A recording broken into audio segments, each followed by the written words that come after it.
She said no, but meant so much more. Not with anger, but with stillness, she made history tremble.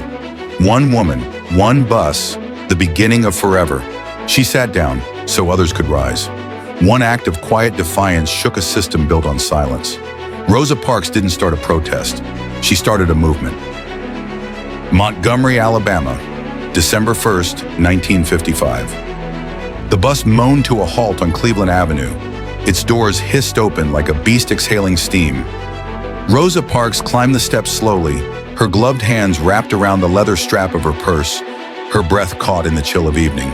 She was 42, a seamstress, dignified, quiet, a woman with eyes like old books, deep, knowing, unread unless you were patient. The city had long taught her to shrink.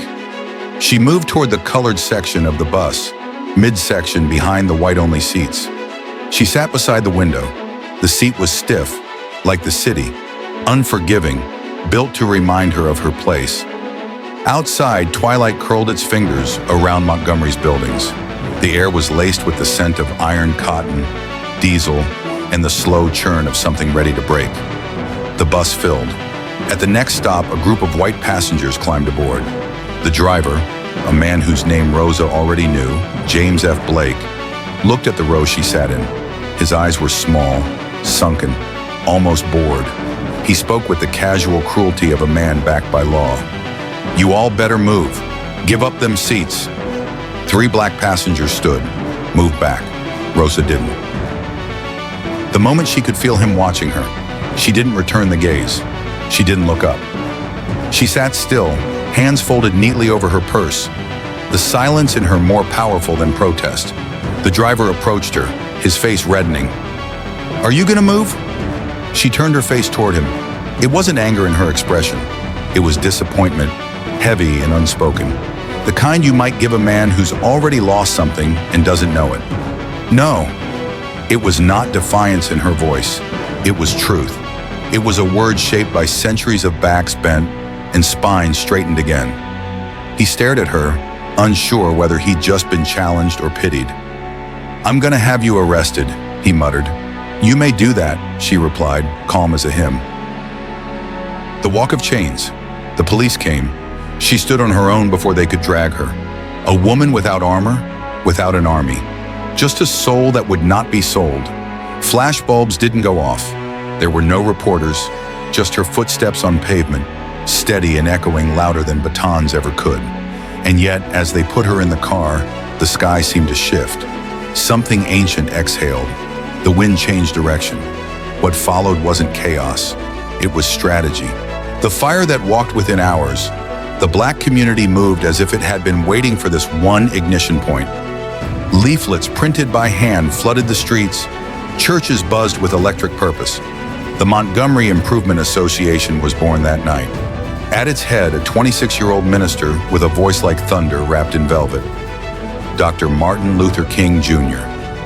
In living rooms and basements, tired men and women folded maps, charted walking routes, planned carpools. They did not wait for permission. The boycott began. They wanted her to be small, invisible, to shrink into the corner and apologize for existing. But Rosa Parks sat still, with the quiet weight of centuries pressing into her spine, and the fire of every denied right burning just beneath her skin. She didn't raise her voice. She didn't lift a fist. She simply stayed where she was, and in doing so, she shattered the lie that power only lives in noise. Her stillness cracked the silence of the South, echoed through courtrooms and churches, and spread into every city that still fights to be seen. In that moment, on that bus, Rosa Parks wasn't just resisting. She was rewriting the rules of what resistance looked like. 381 days of defiance. Each morning, Rosa watched them pass by.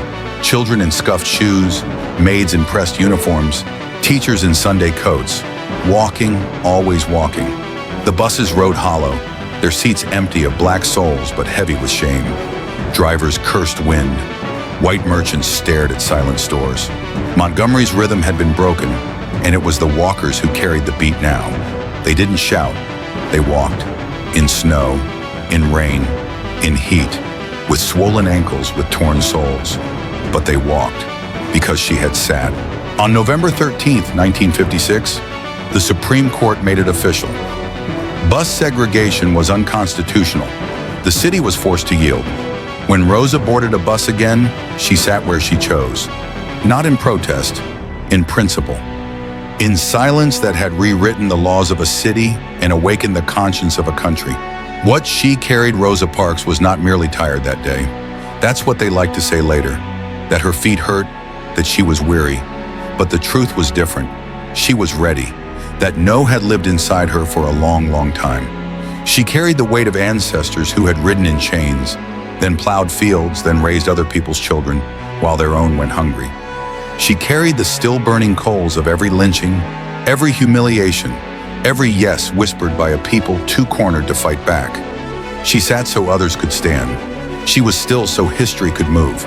She refused so a nation could reckon with what it had become. Rosa's defiance wasn't loud, but it reverberated. Through the Selma Bridge, through the March on Washington, through Ferguson, through George Floyd, through every knee that bends in protest and every fist that rises for justice. The civil rights movement didn't begin with a war cry. It began with a woman who said with devastating clarity, no. Inspiration isn't always thunder. Sometimes it's the quiet power of a spine that refuses to bend.